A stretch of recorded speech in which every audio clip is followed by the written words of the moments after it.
نیکیوں کے کرنے میں اور گناہوں سے بچنے میں استقامت کیسے پیدا کریں؟ ہوتا ایسا ہے کہ تھوڑے دن تک معمول بنا رہتا ہے، مگر دھیرے دھیرے وہی گناہوں والی زندگی کی طرف لوٹ جاتا ہوں۔ استقامت جو حاصل ہوتی ہے اس میں جب آدمی لگے گا، لگتے ہی اسلامی ہو جائے گی، کچھ وقت لگے گا اس کے۔ اگر انسان نیکی کرتے کرتے پھر گناہ کی طرف چلا جائے تو اس وقت گناہوں ہی میں پڑا نہ رہے، فوراً توبہ کرے۔ لوگ ایسا کرتے ہیں کہ نیکی کرتے ہیں، جب کوئی گناہ ہو جاتا ہے تو یہ سمجھتے گناہ ہو گیا چھوڑ دو۔ یہ چھوڑنا نہیں چاہیے، یہی غلطی ہوتی ہے، اور اس غلطی کے نتیجے میں انسان اللہ سے بہت دور نکل جاتا ہے۔ لیکن گناہ ہوا اور گناہ ہوتے ہی احساس ہو جائے کہ میں نے کیا گندگی، میں نے کیا برائی، کتنی خطرناک غلطی مجھ سے ہو گئی، اللہ سے میں دور ہو گیا، فوراً احساس ہوتے ہی توبہ اور استغفار برابر کثرت کے ساتھ شروع کر ڈالے، روتا رہے، پلاتا رہے، برابر اللہ سے معافی مانگتا رہے۔ جب توبہ اور استغفار کثرت کے ساتھ کرے گا، اس کا گناہ دھلے گا، اور پھر اس کے بعد اسے ایک ہمت پیدا ہو۔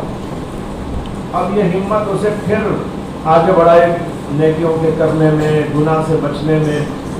لیکن چلتے چلتے چلتے جائے، پھر پھسلے گا کہیں چند دنوں کے بعد۔ لیکن فرق یہ ہوگا کہ پہلے روز پھسلتا تھا، اب 8 دن میں پھسلے گا۔ بات سمجھ میں آ رہی ہے؟ پہلے روز پھسلتا تھا،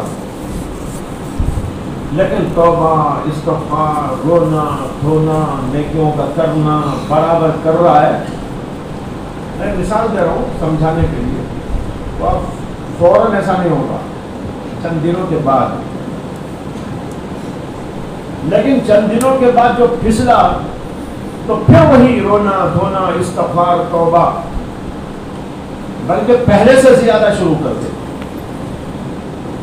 اگر خود اندر سے نہیں ہو رہا ہے تو کم از کم بناوٹی ہی سے بنا کر، منہ بنا کر اللہ کے سامنے روئے، گڑ گڑائے، پلائے، معافی مانگے، تو پھر جو ہے اور ذرا ہمت آگے پیدا ہوگی۔ پہلے 8 دن میں گرتا تھا نا، اب کم از کم اب جو ہے 15 دن میں گرے گا۔ یہ بھی استقامت ہے، یہ بولنا ہے۔ پہلے جو روز گرتا تھا اس سے بچ کر 8 دن میں پھسل رہا ہے، سمجھو تھوڑی استقامت آئی ہے۔ اب 15 دن میں پھسل رہا ہے تو سمجھو استقامت اور تھوڑی بڑھ گئی ہے۔ اب اسی طرح کرتا رہے، جب جب گناہ ہو معافی تلافی، چلتے چلتے ایک دن الحمدللہ ایسا آئے گا، سال ہاں سال میں کبھی پھسلے گا۔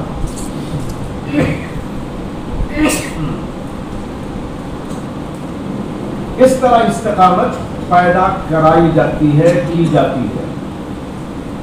لوگ کیا سمجھتے ہیں، آج میں نے ذکر کیا تو بس اس کے بعد میں تو جنید بغدادی بن جاتا، لیکن بھائی جنید بغدادی بننے تک کا جو فاصلہ ہے نا راستے کا، وہ بڑا لمبا ہے، اسے طے کریں گے تو بنیں گے آپ۔ لوگ ان کا طے کیا ہوا راستہ نہیں دیکھتے، جنید بغدادی کو دیکھتے۔ ارے بھائی جنید بغدادی جو وہاں تک پہنچے ہیں نا، وہ کہاں سے کہاں تک کتنی منزلیں پار کر کے پہنچے، وہ بھی تو دیکھو۔ جب آپ اس کو دیکھیں گے تو سمجھ میں آئے گا۔ اور پھر جو بندہ ایسے موقع پر بار بار اللہ سے معافی مانگ کر آگے بڑھنے کی کوشش کرتا ہے، اس کے ساتھ اللہ کی مدد شامل ہو جاتی ہے۔ حضرت مولانا مفتی شفیع صاحب رحمۃ اللہ علیہ نے فرمایا ہے، ہم نے طے کی اس طرح سے منزلیں ہم نے طے کی اس طرح سے منزلیں، گر پڑے گر کر اٹھے اٹھ کر چلے. کتنا پیارا شعر ہے. گرنے کا مطلب ہے گناہ ہو گیا، اٹھنے کا مطلب ہے توبہ. گر پڑے لیکن پڑے ہی نہیں رہے، گر پڑے، گر کر اٹھے. اٹھنے کا مطلب توبہ، استغفار، معافی، تلافی، نیکیوں کی طرف آگے بڑھو. کہتے ہیں گر پڑے گر کر اٹھے، نتیجہ کیا ہوا؟ چلے راستہ طے ہو گیا. منزلیں اس طرح طے کی ہم نے، آخری منزل تک پہنچ گئے، اللہ کی رضا تک، اللہ کے قرب کے راستے کو طے کر کے وہاں تک پہنچ گئے. یہ پہنچنے کا طریقہ ہے توبہ، استغفار، نیکی. بار بار جب بھی ہو جائے کرتے رہو. اگر اس طرح مستقل کرتے رہیں گے تو انشاءاللہ ایک نہ ایک دن اللہ ضرور پہنچا دے گا. مولانا رومی نے لکھا ہے کہ جب آدمی اللہ کے راستے میں چلتا ہے تو ایک دم اسے منزل نہیں مل جاتی، بلکہ اس کے لیے کچھ پاپڑ بیلنے پڑتے. انہوں نے ایک مثال دی، فرمایا کہ اس کی مثال ایسی ہے جیسے ایک کنواں کھودنا. ایک آدمی کو کنواں کھودنا ہو، اور کنواں کھودنے کا مقصد ہوتا ہے پانی، پانی کے لیے. اسی طرح چشمہ معرفت کے لیے جب وہ کھدائی کرنے کے لیے بیٹھتا ہے، ذکر کرتا ہے، فکر کرتا ہے، کچھ نیکیاں کرتا ہے، تو ایسا سمجھیے جیسے کہ کنواں کھودنے کے لیے ایک آدمی آ کے بیٹھا ہے. جب کنواں کھودے گا ایک سبل اٹھا کے مارتے ہی پانی کا چشمہ نہیں آ جائے گا. آ جائے گا؟ مارے گا تو پہلے تو دھول اڑے گی،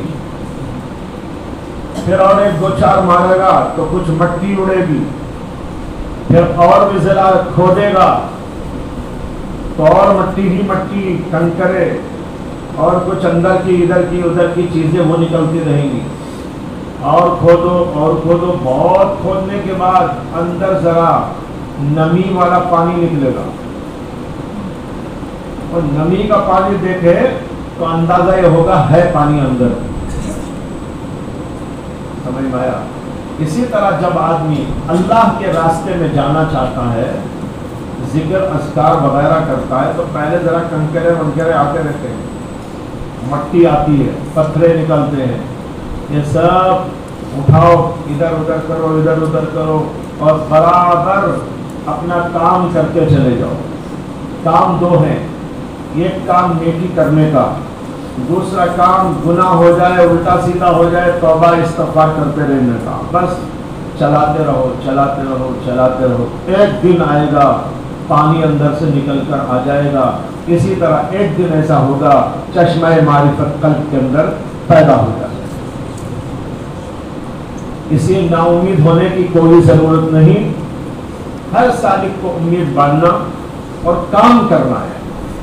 کام نہ کرنے والا ہی ناکام ہوتا ہے. کام کرنے والا کتنا بھی گرے وہ ایک نہ ایک دن منزل تک پہنچ جاتا. ایک بزرگ نے تو یہاں تک تسلی دی کہ ایک آدمی کو مثال کے طور پر یہاں سے شیواجی نگر جانا تھا، وہ یہاں سے نکلا، ایک 50 قدم کے بعد ٹھوکر لگ کے گر گیا. اس کے بعد اٹھ کر بینڈیج ڈال کر یا کوئی اور دوا وغیرہ لگانے کے بعد پھر وہاں سے چلا اور 100 قدم پہ جا کے اور ایک ٹھوکر پہ گر گیا. پھر اس کے بعد وہاں بھی اٹھا اور ٹھیک ٹھاک ہو کر پھر آگے چلا، 200-400 قدم پر اور ایک ٹھوکر لگی، وہاں گرا. لیکن راستہ طے ہو رہا ہے کہ نہیں ہو رہا ہے؟ یہ سوچو، شیواجی نگر کا راستہ طے تو ہو رہا ہے. اسی طرح ایک آدمی چلتے کہیں گناہ کر ٹھوکر کھا گیا، ٹھوکر کھا کر وہیں پڑا رہا، وہ کبھی راستہ طے نہیں کرے گا. لیکن توبہ کر توبہ کا آئنٹمنٹ لگا کر توبہ کی بینڈیج باندھ کر آگے بڑھ جائے گا، اگرچہ 10 قدم 20 قدم 50 قدم پر دوبارہ گر جائے گا، تب بھی تو بہرحال کچھ راستہ طے ہوا کہ نہیں ہوا؟ طے ہو گیا۔ اسی طرح گرتے پڑتے بھی انسان پہنچ جاتا ہے، اس لیے کبھی مایوس ہونا نہیں چاہیے، بس لگا رہنا شرط ہے، اگر لگا رہتا ہے تو انسان ضرور کامیاب ہوگا۔